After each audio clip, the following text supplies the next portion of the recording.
नमस्कार दोस्तों, 8 दिसंबर 2021 के daily the Hindu editorial discussion में आपका स्वागत है।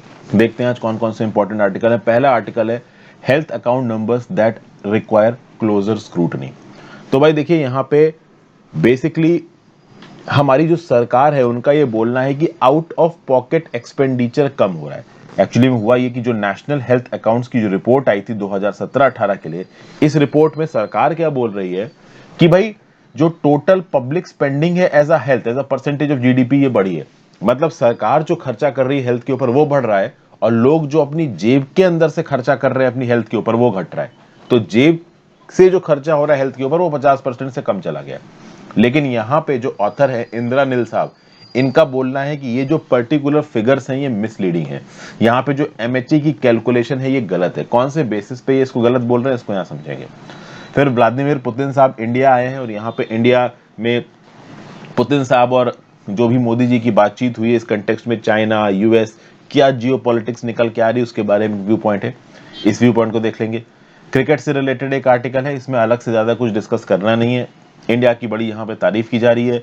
दिसंबर 2012 से लेके अब तक आप कह सकते हो कि इंडिया ने सारे टेस्ट मैच की सीरीज जीती है। 2012 में जो Kevin Pietersen led England team आई थी उसने इंडिया को हराया था इंडिया के अंदर टेस्ट सीरीज में। उसके बाद से लेके इंडिया अब तक लगातार टेस्ट सीरीज में जीत रही है। फिर विराट कोहली के और अजिंक्य रहाणे के फॉर्म को लेके एक दो बातें बोल रखी, तो यूजफुल एग्जाम्स पर्सपेक्टिव से उतना ज्यादा कुछ है नहीं। जो लोग क्रिकेट में इंटरेस्ट रखते हैं उनको पता ही होगा। नेक्स्ट एक बहुत इंपॉर्टेंट चीज जो आज छपी है वो है mediation bill, not getting the act together. देखिए, जब भी दो पार्टीज के बीच में डिस्प्यूट रेजोल्यूशन की बात आती है तो उसमें दो तीन चीजें आ जाती हैं। एक होता है लिटिगेशन, एक होता है आर्बिट्रेशन, एक चीज होता है मीडिएशन। मीडिएशन एक आप कह सकते हो कि काफी ब्रॉड टर्म है। मीडिएशन के अंदर कंसीलिएशन भी आ जाता है। मतलब दो पार्टीज ने अपने बीच में एक मीडिएटर अपॉइंट किया, और वो मीडिएटर एक पार्टी की बात सुनेगा, दूसरे पार्टी की बात सुनेगा, और दोनों के बीच में कोई बीच का रास्ता ढूंढने की कोशिश करेगा। तो इंडिया के अंदर ये जो मीडिएशन वाला फील्ड है इसको रेगुलेट करने के लिए रिसेंटली पार्लियामेंट में पास कराया जा रहा है draft mediation bill.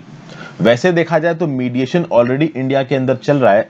Supreme court इस मीडिएशन वाले प्रोसेस में इन्वॉल्व है। ओवरऑल कभी कभी सुप्रीम कोर्ट मीडिएटर्स अपॉइंट भी करती है।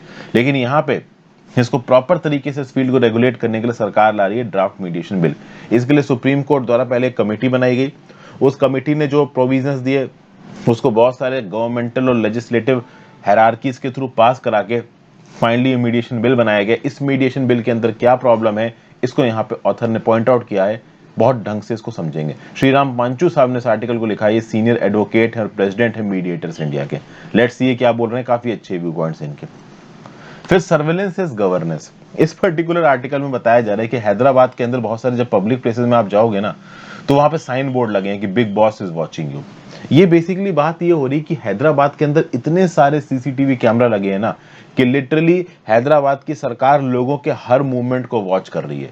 फेशियल रिकॉग्निशन से उनको आइडेंटिफाई कर रही है। एक प्रकार से लोगों के अगेंस्ट सर्वेलांस हो रहा है। और इस सर्वेलांस का जो रिस्क है वो पहली बार पॉइंट आउट किया था एमनेस्टी इंटरनेशनल ने। तो ये जो सर्विलांस है वो कैसे ह्यूमन राइट्स को एट रिस्क लेके आ रहा है, क्या राज्य की सरकार का ये करना सही है, क्यों डाटा प्रोटेक्शन बिल्कुल जल्दी लाना सही है, इन सब बातों के बारे में यहाँ लिखा हुआ है। तो 4 टोटल आर्टिकल्स मैं आपके साथ डिस्कस करूंगा। उससे पहले अपने मेंबर का स्वागत कर लेते हैं, देखते हैं वो किसने किसने ज्वाइन किया है। तो गौरव चौधरी ने हमको ज्वाइन किया है, एडी इंटर एक्ट ने हमको ज्वाइन किया, शिवांगी मंडल ने हमको ज्वाइन किया। स्पेशल थैंक्स टू शिवांगी मंडल, इनको ऑलमोस्ट 1 साल हो गया है चैनल ज्वाइन किए हुए। 1 years completed as a channel member. Thank you so much Shivangi for joining this channel as a member. Most probably people like you are helping a lot. Thank you so much for the consistent support. Suryanshu Trivedi ने हमको join किया है। महिमा भोला ने हमको join किया। Welcome back Mahima, इनके comments almost हर ही वीडियो में दिखते हैं। So Mahima welcome back, 4 months as a member. Then Govind Nigam ने हमको ज्वाइन किया। बीवी सतीश ने हमको ज्वाइन किया। राहुल राधा कृष्णन ने हमको ज्वाइन किया, इनका 6th month as a member. Welcome back Rahul Radha Krishnan. And Suparna Das ने हमको ज्वाइन किया। तो Rahul Radhakrishnan 6 months as a member, Mahima बोला 4 months as a member, and Shivangi Mandal 12 months as a member. Welcome back all of you. Special welcome back to Shivangi, 1 year as a member. Then Suparna Das, B V Satish, Govind Nigam, Suryanshu Trivedi, Aadi interact and Gaurav Chaudhary. I welcome you back to my channel guys. Thank you so much for your consistent support. चलिए सबसे पहले शुरुआत करते हैं अपने article से, surveillance as governance. देखिए, law and order को मेंटेन करना बहुत ज्यादा जरूरी है, लेकिन उस लॉ एंड ऑर्डर को मेंटेन करने के साथ साथ लोगों की प्राइवेसी को मेंटेन करना और लोगों की इन्फॉर्म्ड कंसेंट लेना। इन्फॉर्म्ड कंसेंट मतलब लोगों के कंटेक्स्ट में अगर आप कोई नियम कानून बनाते हो तो एटलीस्ट आप लोगों को बताओ कि भाई हम आपके कंटेक्स्ट में नियम कानून बना रहे हैं। अब अगर आप देखो हैदराबाद की, तो हैदराबाद में बहुत सारे पब्लिक प्लेसेस पे लिखा हुआ big boss is watching you. लोग कभी कभी समझ नहीं पाते हैं कि कौन से बिग बॉस की बात हो रही है। क्या ये बोला जा रहा है कि भाई राज्य की सरकार या सरकार तुमको चारों तरफ से देख रही है, या फिर ये बोला जा रहा है कि भाई जितने भी सिटीजन है हैदराबाद के अंदर सेफ है, क्राइम से आपको डरने की जरूरत नहीं है।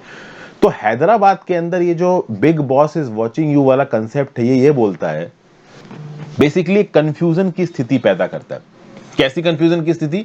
तो लोगों को पता ही नहीं चल पा रहा है कि भाई लोगों को यहाँ पे प्रोटेक्ट किया जा रहा है या लोगों के खिलाफ यहाँ पे सर्वेलेंस किया जा रहा है। और सर्वेलेंस की बात आए तो हैदराबाद के अंदर सर्वेलेंस के अगेंस्ट एक प्रकार का एजिटेशन या लोगों के अंदर एक ग्रज सा है।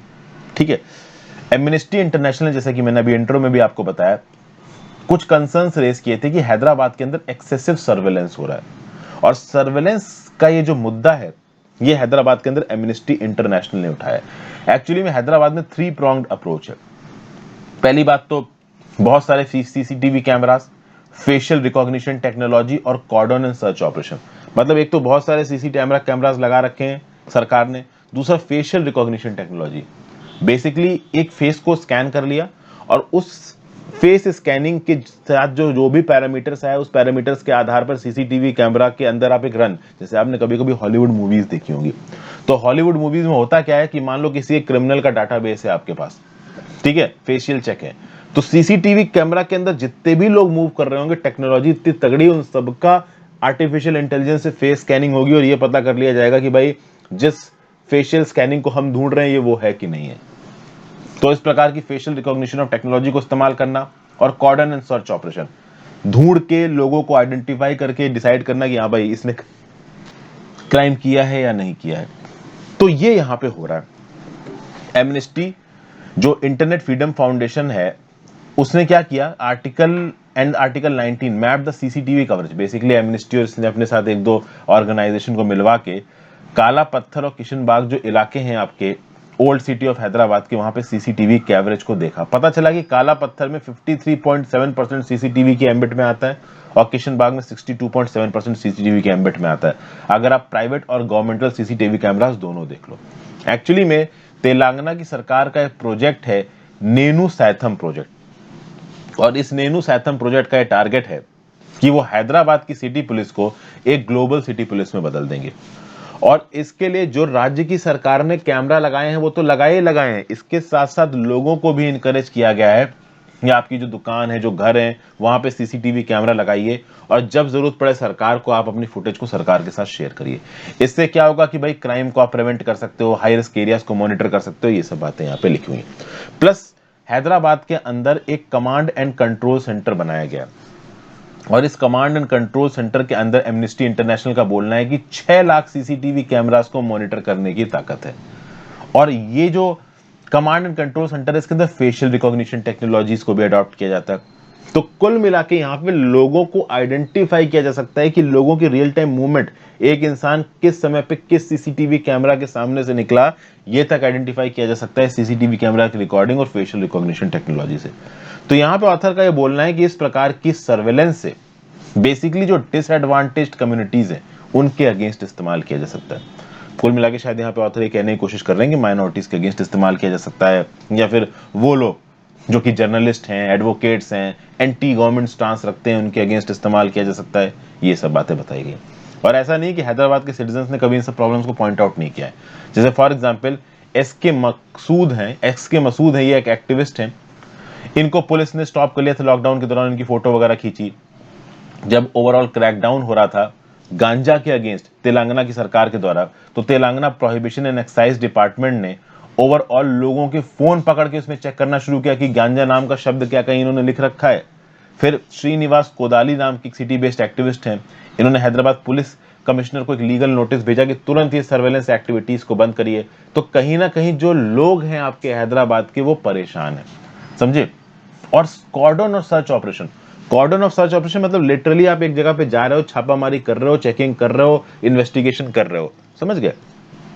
तो भाई ये कॉर्डन और सर्च ऑपरेशन से भी रियल टाइम में जो लोग हैं वो परेशान हो रहे हैं। जो सरकार की कॉर्डन और सर्च टीम है वो क्या बोलती है कि भाई हम तो ये सर्च ऑपरेशन क्रिमिनल इलाकों में करते हैं, जहां पे हमको ऐसा लगता है कि ओवरऑल भाई कुछ ना कुछ गड़बड़ हो सकती हो सकता है ड्रग प्रोलिफरेशन हो रहा हो या कोई गलत चीज हो रही हो। लेकिन ऑथर यहां पे बोल रहा है कि जिसको क्रिमिनल इलाके बोल रहे हैं ये पुलिस वाले और आपकी हैदराबाद की सरकार वाले, वो एक्चुअली में वो इलाके हैं जहां पे डिसएडवांटेज्ड कम्युनिटीज रहती हैं शहर की, तो वो इस प्रकार के ऑपरेशन से परेशान होती हैं। फिर पुलिसिंग और सर्वेलेंस से रिलेटेड एक और ऑपरेशन चल रहा है, इसको बोलते हैं ऑपरेशन चबूतरा। चबूतरा क्या होता है कि भाई लोगों के घरों के बाहर एक उठा हुआ प्लेटफॉर्म होता है जहां पे लोग बैठ के आपस में बात करते हैं, एक दूसरे के साथ सोशल इंटरेक्शन करते हैं। तो इस ऑपरेशन चबूतरा के अंदर भी जो पुलिस वाले हैं उन्होंने बहुत सारे यूथ्स को रोका, उनसे ओवरऑल कुछ क्वेश्चनिंग वगैरह की। तो इन सब चीजों के चलते हो ये रहा है कि ओवरऑल लोगों की जो पर्सनल फ्रीडम है ना वो यहाँ पे वायलेट हो रही है। तीन चीजें, एक तो सीसीटीवी कैमरा से मॉनिटरिंग, दूसरा फेशियल रिकॉग्निशन, और तीसरा यहाँ पे ओवरऑल लोगों को रोक रोक के सर्च करना, पूछना, इन सब चीजों से लोग यहाँ पे परेशान हो रहे हैं। सिटीजन की जो फ्रीडम है वो यहाँ पे वायलेट हो रही है।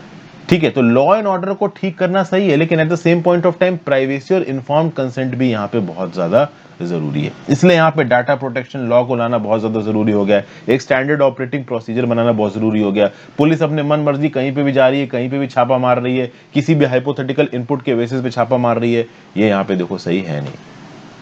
ऐसा ओवरऑल इस आर्टिकल में बताया जा रहा है। नेक्स्ट आर्टिकल में चलते हैं, रोबस्ट फ्रेंडशिप। ये छोटा सा आर्टिकल है तो पहले मैं इसको समझा देता हूं। इंडिया और रशिया के कंटेक्स्ट में इंडिया और रशिया को नेविगेट करना पड़ेगा, एक कॉम्प्लेक्स जियोपॉलिटिकल लैंडस्केप देखते हैं क्या है।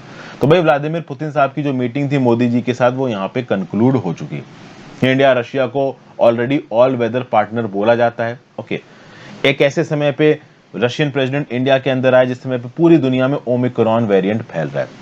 तो कुल मिला के ओवरऑल इंडिया रशिया के सामने कुछ कॉमन चैलेंजेस हैं, जैसे कि एक है कोविड-19। रशिया के अंदर भी कोविड-19 ठीक ठाक फैला है और इंडिया के अंदर तो कितना गदर फैला है ये तो हमको पता ही है। एक जो कॉमन प्रॉब्लम है इंडिया रशिया रिलेशंस के अंदर वो है भाई इंडियाज प्रॉक्सिमिटी टू वॉशिंगटन।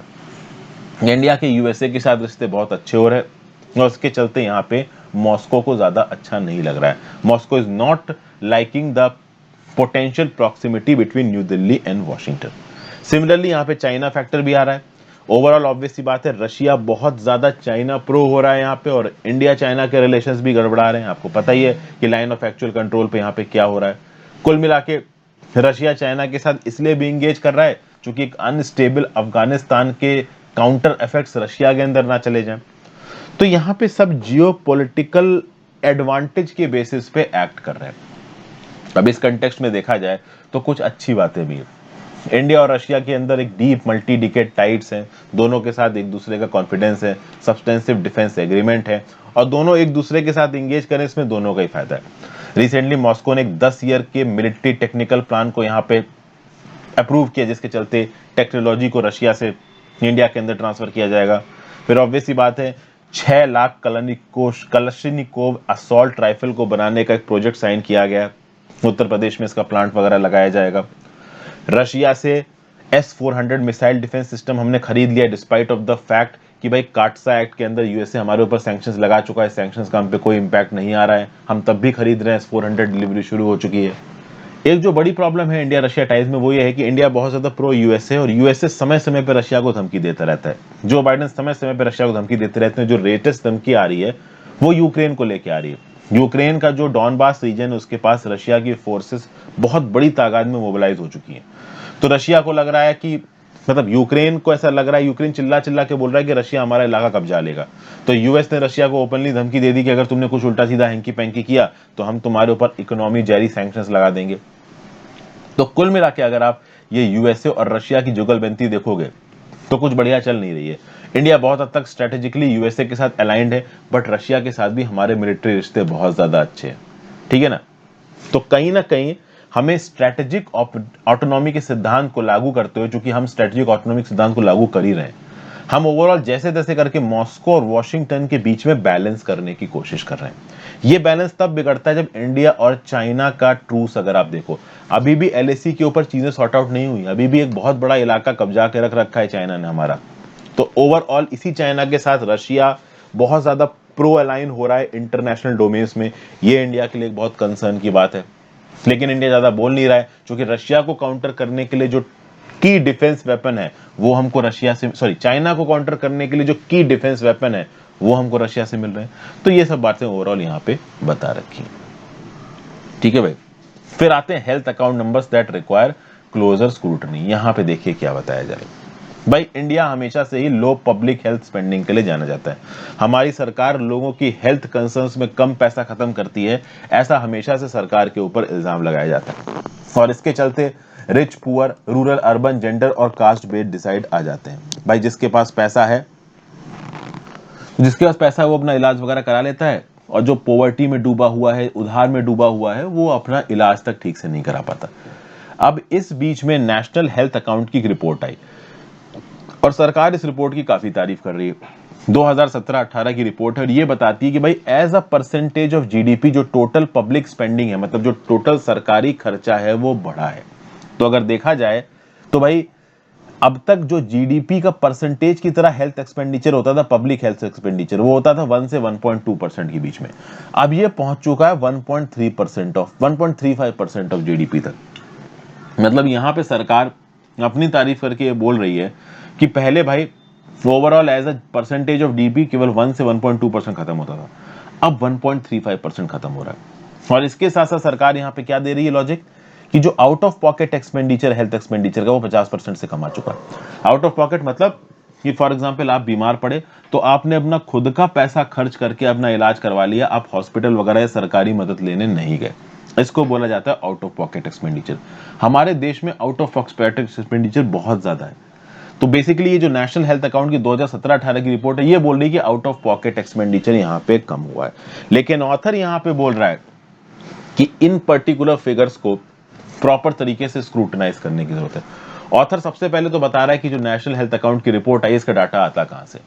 तो ये लोग डाटा अलग अलग स्कीम्स के फंड के थ्रू लेते हैं। ऑब्वियस सी बात है, जो बजट एस्टिमेट्स होते हैं उसमें से डाटा लिया जाता है। फिर आउट ऑफ पॉकेट एक्सपेंडिचर का डाटा कहां से लिया जाता है, तो house hold social consumption in India health करके एक सर्वे कंडक्ट किया जाता है नेशनल सैंपल सर्वे ऑर्गेनाइजेशन के द्वारा, यहां से ओवरऑल डाटा उठाया जाता है। फिर भाई हेल्थ पब जो अलग अलग राज्य की सरकार के और केंद्र की सरकार के डिपार्टमेंट से वो हेल्थ के ऊपर जो स्पेंडिंग करते हैं, उस स्पेंडिंग के हिसाब से डाटा उठाया जाता है। सोशल सिक्योरिटी स्कीम्स में कितना खर्चा किया गया हेल्थ पे, इससे डाटा उठाया जाता है। लोकल बॉडीज द्वारा कितना खर्चा किया गया हेल्थ पे, इससे पैसा डाटा उठाया जाता है। नॉन गवर्नमेंटल ऑर्गेनाइजेशंस द्वारा कितना खर्चा किया गया हेल्थ पे, इससे पैसा उठाया जाता है, मतलब डाटा उठाया जाता है। तो इस सब डाटा के आधार पर एक बात तो क्लियर है कि जो इंडिया की टोटल स्पेंडिंग है हेल्थ के ऊपर as a percentage of GDP, ये वन ऑफ द लीस्ट है। देखिए पिछले कई डेकेड से इस बारे में बातचीत हो रही है, पॉलिसी मैटर्स में ऐसा बोला जा रहा है कि भाई जीडीपी का कम से कम 2.5% तो हमें हेल्थ पे खत्म करना चाहिए। लेकिन हम कहां पे लटके हैं, 1% से लेके 1.2% पे लटके। और अगर आप राज्य की सरकार के कंपैरिजन में केंद्र सरकार की बात करो, मान लो देश में 100 रुपया हेल्थ के ऊपर खत्म हुआ, तो अब तक का जो ट्रेंड था वो ये था कि 33% करती थी केंद्र सरकार, और बाकी 66 या 67% करती थी राज्य की सरकार। मतलब लगभग 1/3 खर्चा हेल्थ के ऊपर केंद्र की सरकार करती थी, बाकी राज्य की सरकारें अपने अपने इलाके में करती थी। लेकिन अब आपको यहां पे थोड़ा समझना पड़ेगा, 2017-18 में ट्रेंड बदला है। 2017-18 में अगर टोटल 100 रुपया हेल्थ के ऊपर खत्म हुआ है, तो उसमें से 40.8% केंद्र की सरकार ने किया। समझिए, तो 2017-18 में ट्रेंड बदला है कि अगर 1/3 खर्चा केंद्र की सरकार कर रही थी पहले टोटल हेल्थ एक्सपेंडिचर में, तो अब 40% केंद्र की सरकार कर रही है। लेकिन यहां पे एक बहुत बड़ा कैच है, जिस कैच को ऐसा ऑथर कह रहा है कि सरकार ने नहीं बताया है, लेकिन इसको समझने वाली बात है। ऑथर यहां पे बोल रहा है कि भाई डिफेंस मेडिकल सर्विसेज पे जो खर्चा है वो खतरनाक तरीके से बढ़ा है। डिफेंस मेडिकल सर्विसेज पे 2016-17 में जो खर्च किया गया था केंद्र की सरकार के द्वारा, वो था 10,485 करोड़, और 2017-18 में खर्चा किया गया 32,118 करोड़। तो ओवरऑल ये जो 2 से लेके 1.35% तक हम अपने health expenditure as a percentage of GDP को बढ़ाने की बात कर रहे हैं, उसमें से लगभग 22,000 करोड़ तो केवल डिफेंस मेडिकल सर्विसेज के खर्चे पर बढ़ाया गया। और एक्चुअली में नेशनल हेल्थ मिशन की बात की जाए तो नेशनल हेल्थ मिशन के ऊपर जो खर्चा है ना, वो केवल 16% बढ़ाया गया। 25,465 करोड़ एग्जैक्टली हुआ, 16% बढ़ा है। तो मतलब बेसिकली यहां पे ज्यादातर जो खर्चा बढ़ाया गया वो किसके ऊपर बढ़ाया गया? डिफेंस मेडिकल सर्विसेज के ऊपर। तो डिफेंस सेक्टर में काम करने वाली जो 64 लाख फैमिलीज हैं, इनको यहां पे ओवरऑल प्रायोरिटी अकॉर्ड की जा रही है, ठीक है। और वो वुमेन, वो बच्चे जो कि वल्नरेबल सेक्शंस को बिलोंग करते हैं, उनके ऊपर खर्चा अभी भी कंपैरेटिवली कम ही हो रहा है। तो समझिए बात को।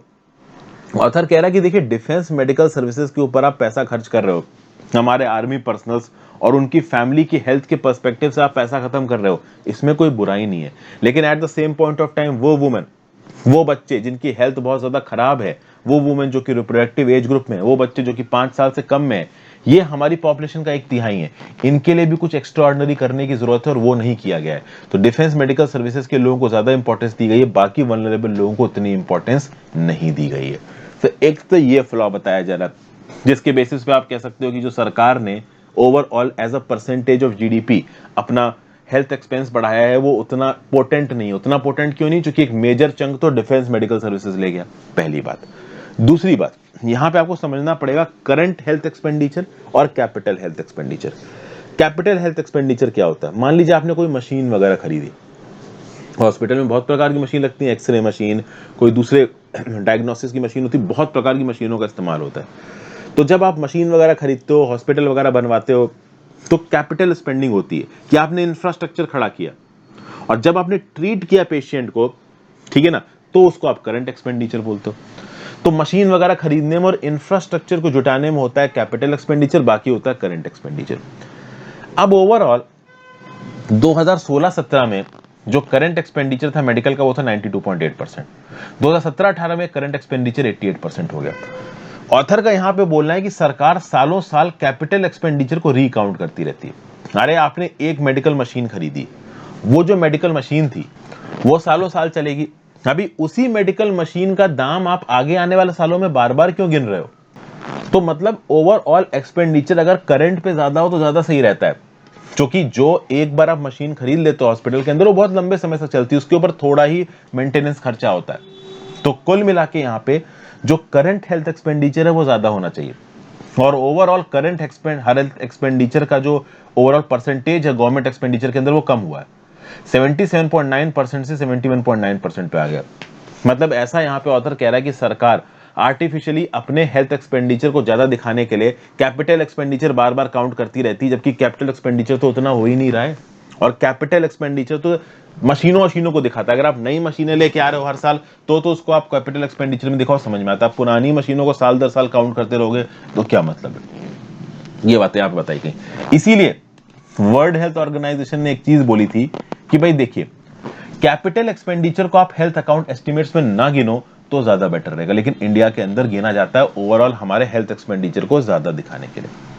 प्लस एक और बात बताई जा रही है, यहां पे जो आउट ऑफ पॉकेट एक्सपेंडिचर कम हुआ है, ये जो फैक्टर दिखाया जा रहा है, इसमें भी एक बड़ी प्रॉब्लम है।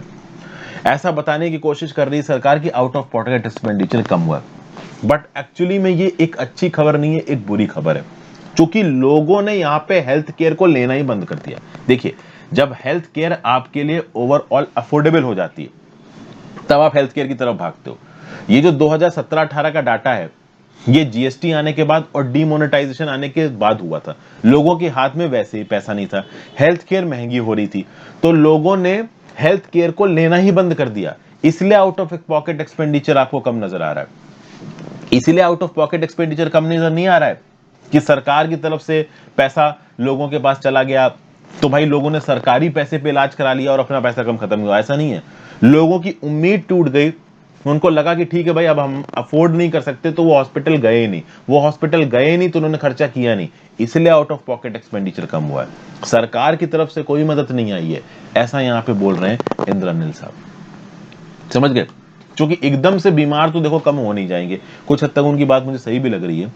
देखिए, एकदम से तो बीमार इंडिया के अंदर कम हो नहीं जाएंगे, तो बीमार तो भाई बढ़ ही रहे हैं, बढ़ती आबादी के साथ बीमार बढ़ रहा है, इसमें तो देखो कोई डाउट नहीं है, तो कोई आंख बंद करके बोल सकता है।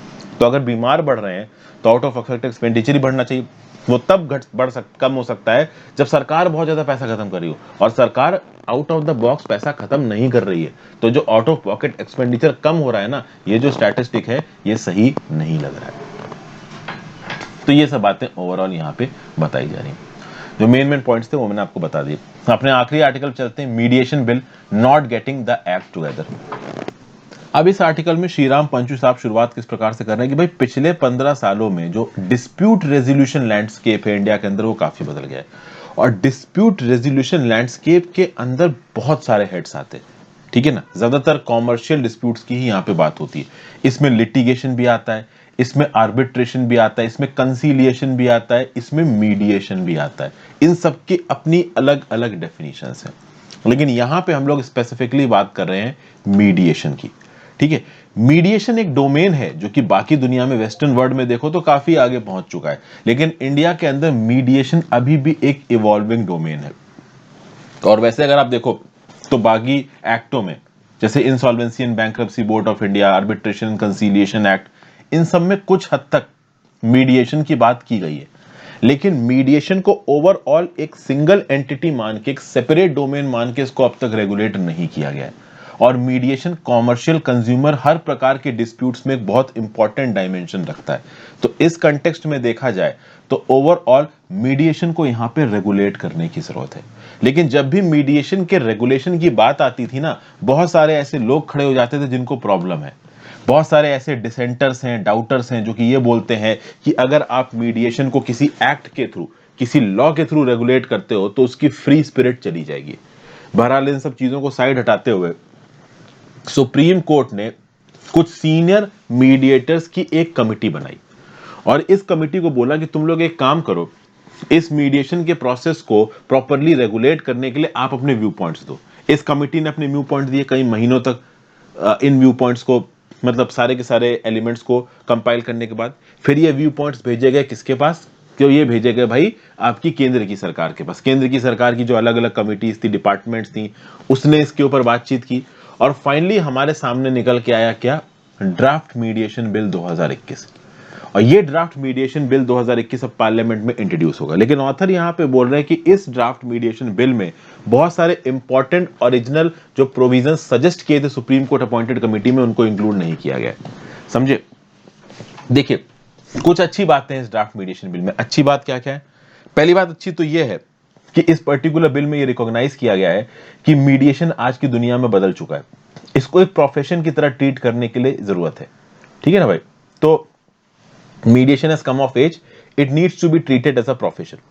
फिर ये बिल ऐसा बोलता है कि भाई अलग अलग इंस्टीट्यूट्स बनाने चाहिए, और उन इंस्टीट्यूट्स में मीडिएटर्स को और सर्विस प्रोवाइडर्स को ट्रेन करने की जरूरत है, ताकि इस मीडिएशन वाले इवेंट को, इस फिनोमिना को हम लोग, आप कह लो, प्रोफेशनल तरीके से सामने ला सके और इसके अंदर एफिशिएंसी ला सकें। प्लस यहां पे प्री लिटिगेशन मीडिएशन बहुत इंपॉर्टेंट होता है। लिटिगेशन मतलब यहां पे जब कोर्ट में दो पार्टीज एक दूसरे के ऊपर इल्जाम लगा रही हैं, उससे पहले अगर मीडिएशन हो जाए ना तो चीजें काफी सॉर्ट आउट हो जाएंगी। और मीडिएशन के प्रोसेस को शुरू करने से पहले हर पार्टी का एक सब्सटेंसिव सेशन होना चाहिए मीडिएटर के साथ। वो मीडिएटर एक पार्टी को पूरा केस समझाएगा, दूसरी पार्टी को पूरा केस समझाएगा और कंसीडरेबल आउटकम समझाएगा, और उसके बेसिस पे दोनों पार्टी जब डिसाइड कर लेंगे कि हाँ भाई चलो ठीक है, हम मीडिएशन के प्रोसेस को डिसाइड करते हैं, हम लिटिगेशन पे नहीं जाएंगे, तो यहाँ पे मीडिएशन हो सकता है, ठीक है।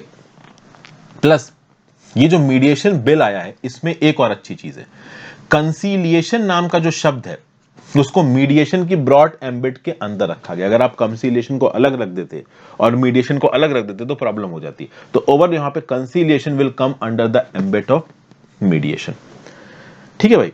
लेकिन यहां पे एक बड़ी प्रॉब्लमेटिक चीज भी है।